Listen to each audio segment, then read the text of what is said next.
So, very good morning, loose enders. We're just getting ready to see the sun come up. Look at that. Milford-on-Sea, still, in case you wanted Key Haven, you know, on the south coast. That's quite lovely today, isn't it? Oh, look, you see it changing colour, can't you? See what happened there? It's the yellowness went down and became more red. Not just me and the camera, is it? No, it's real, that.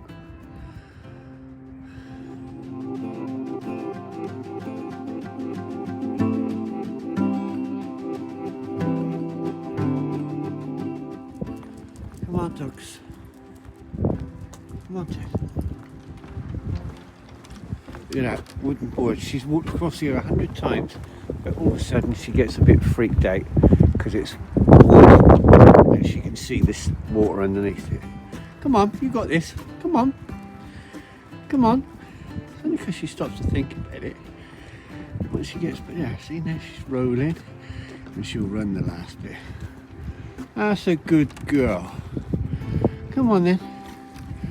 Come on, that's a good girl. Come on. Let's go at the top. Come on. Right there, the English Channel.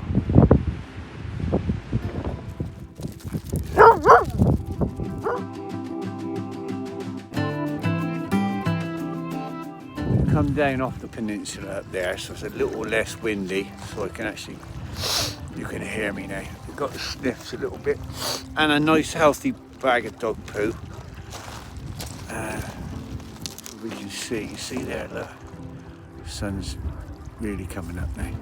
So technically, see that's a boat, like a sailing boat, and the sun's, if I get down really low, the sun could be over the yard arm, which I think that means you're allowed to start drinking. Have me coffee.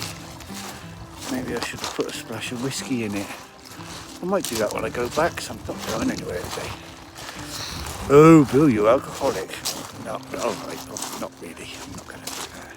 But it's not quite so cold when you come down off that peninsula bit. I say peninsula, I don't know if that's the right word for it. Ridgeway. I don't know. The early morning walk.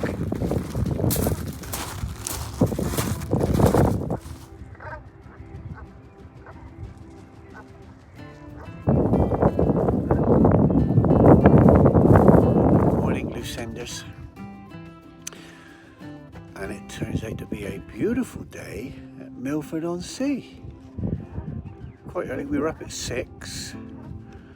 There you go, tide's in, not all the way in, all close though, because when it's fully in it actually spills onto the road here, but and I think 2 or 3 times a year you get these super high tides, they block the road off, otherwise you're swimming in your van, you know. But yeah, another beautiful day down here, and I don't think I got much planned today. I've had a few days where I've just been relaxing, and so today I might get my laptop out, get it charged up, and try and finish that book I've been writing. I'll let you know how I get on. So, took the dogs for a little walk along this peninsula, which you'll have seen earlier, and I joined it down there, right, up by the bridge, and I strolled along there all the way through, and then you had to see, it was like a clown show, me trying to climb up here. It was ridiculous. It took me 4 attempts to get over that last little bit, so it was quite a step. And I forget I'm 68 in a couple of weeks, right? 40 years ago, you'd have just trotted up there and jumped up. Now, 4 attempts, I thought I was going to fall all the way back down. I was nearly gone there. So, don't forget how old you are. Or just don't forget how old you are. So if you like sea fishing from a beach, this is probably most perfect places you could come. In the summer months, you've got them all during the day, and quite a lot of hardcore fishermen, I suppose. They come here and they fish all night. They'll turn up 7, 8 o'clock at night with all their kit, camping kit and everything they need. And they will spend the whole night on the beach, chit-chatting to each other, throw their rods in, and they're on like support things, you know, just leave them to it, waiting for something to bite. Mind you, we're talking big rods that cost a load of money.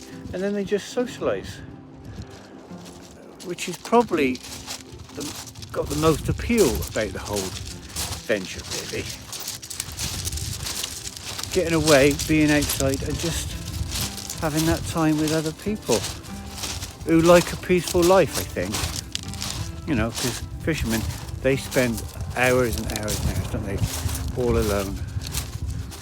And they must like it, and I can sort of understand that, although I wouldn't want to be fishing, but you know. So if you're a fisherman, here's your spot.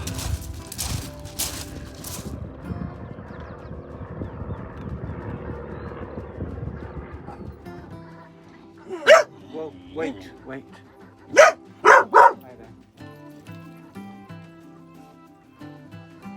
She was pretty. Get a grip of yourself, Bill. I'm old enough to be a dad. There's nothing wrong with recognising a pretty person, is there? An attractive person. Perfectly okay.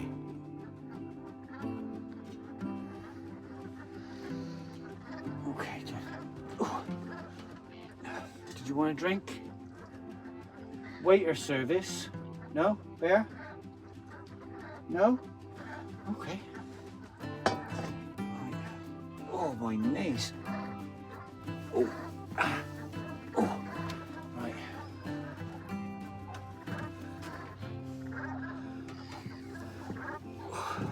Move up, Ted. There's a bit of room. So, today I'm gonna write one chapter today. I started a book about 10 years ago. It was all about, because I wanted to document what was happening to me to do with parent alienation, which although a lot of people won't know what that is, those that do know what it is because one, they've experienced it, or two, they know somebody close to them who has, and the distress and everything that can be involved in it. And the long-term harm can be done on children and stuff like that. Anyway, so about 10 years ago, after I lost my son, he passed away with cancer. He was only 16. Very unusual cancer as well for a young person, bowel cancer. Very distressing time. And I had a bit of a meltdown leading up to it even, but most definitely after. And then I started writing a book. I started writing about it. I had made notes and documented things that had happened over the previous 7 years or so, 6 or 7 years.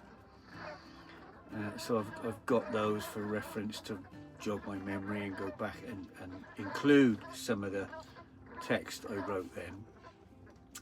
And so I started writing the book 10 years ago. I technically have finished it twice, but I wasn't happy with it, and then I have breaks from it, and then we'd go back, like for months, you know, and then go back, and a year, and then go back. But the finished article was never quite right, because I wasn't being clinical enough in my mind.